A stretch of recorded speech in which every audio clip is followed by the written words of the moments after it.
જય હિન્દ।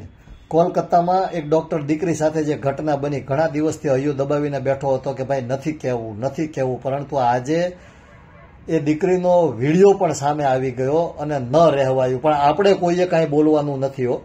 હા, કારણ કે આપણે આઝાદ બની ચૂક્યા છીએ અને આપણે 1947થી બિલકુલ આઝાદ છીએ અને હમણાં જ 15મી ઓગસ્ટનું સેલિબ્રેશન આપણે બધાએ ખૂબ ધૂમધામથી કર્યું છે। આપણે કોઈએ કાંઈ જ બોલવાનું નથી, કારણ કે આ એ દેશ છે જ્યાં સવાલો કરવાવાળા કરતાં સવાલો કરવાવાળાને દબાવવાવાળા વધારે જીવે છે।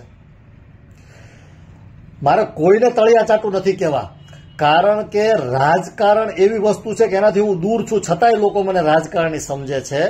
કારણ કે બસ સત્ય નાખો, એક બાજુ નાખો, બે બાજુ નાખો, કોઈ બાજુ તમે સત્ય નાખો, બસ તકલીફ ત્યાં છે। દીકરી સાથે આવી ઘટના બની જાય છે અને મીણબત્તી ગેંગ તાત્કાલિક ધોરણે બહાર નીકળી જાય હો। હા, કારણ કે મીણબત્તીથી ન્યાય મળી જવાનો છે।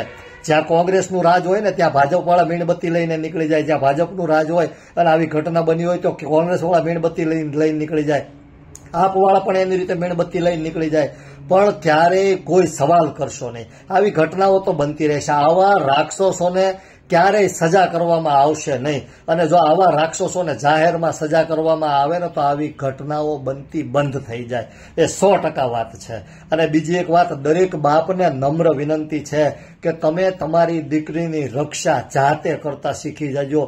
એના માટે તમારે જે હદ સુધી જવું પડે ને એ હદ સુધી જજો, કારણ કે કોઈ સરકાર પર ભરોસો ન રાખી શકાય। હું પાછલી સરકારની વાત કરું, અત્યારની સરકારની વાત કરું કે ફ્યુચરમાં કોઈ સરકાર આવે ને એની વાત કરું, તમારે તમારી દીકરીની રક્ષા જાતે જ કરવી પડશે। આવા નરાધમોને તમારે જાતે જ શિક્ષા આપવી પડશે, કારણ કે વાંઝિયાઓને ક્યારેય સંતાનોની પીડાની ખબર હોતી નથી। હવે કોઈ એમ ન કહેતા કે હું ફલાણાને કહું છું ને ઢીકડાને કહું છું, પણ તમારામાં જો માણસાઈના નામનો થોડો પણ ગુણ હોય, થોડી પણ તમારામાં લાજ શરમ હોય, તમે કદાચ ગમે એવડા સેલિબ્રિટી હો, તમને કરોડો લોકો ચાહતા હોય, અબજો લોકો ચાહતા હોય, લાખો લોકો ચાહતા હોય, પણ આ ઘટના બાબતે તમારું હૈયું જો કકળતું ન હોય અને તમારે સવાલ કરવાની તાકાત ધરાવતા ન હોય ને તો ધૂળ પડી તમારી જિંદગીમાં। ભલે મારાથી કંઈ જ ન થઈ શકે, મારાથી ભલે કંઈ જ ન થઈ શકે, મારા અવાજથી ભલે કાંઈ જ ફરક ન પડતો હોય, સરકાર સુધી મારો અવાજ ન જઈ શકતો હોય, તમે મને દબાવી શકતા હોય તો દબાવી દો, જે તમારાથી થાય તે કરી શકો, પણ મારાથી બનતો ખિસકોલી પ્રયાસ હું સતત કરતો રહીશ। કારણ કે આ કેવી ઘટના બની, વિચારો તો ખરા।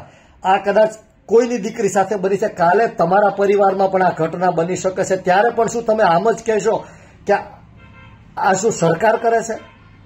અરે કરતું કોઈ નથી, પર્સનલ કોઈ કાંઈ કરતું નથી, પણ છતાંય તમે સવાલ કોને કરો?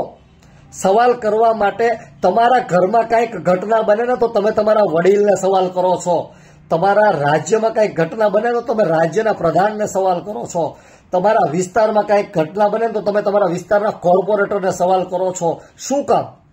કારણ કે તમને એની પાસે અપેક્ષા છે।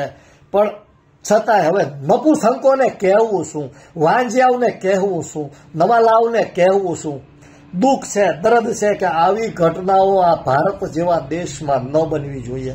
રાજ કોઈ પણ હોય એનાથી નિસ્બત નથી, મારે રાજકારણ સાથે કાંઈ જ નિસ્બત નથી, પણ જરાક તો વિચારો, આ દીકરી સાથે જે ઘટના બની એ ઘટનાના કોઈ જ પડઘા નથી પડતા। બસ વિડીયો જોવાનો, સ્વાઇપ કરી દેવાનો, થોડું દુઃખ વ્યક્ત કરવાનું અને અંદર બળવાનું, પણ કોઈને કહેવાનું નહીં હો।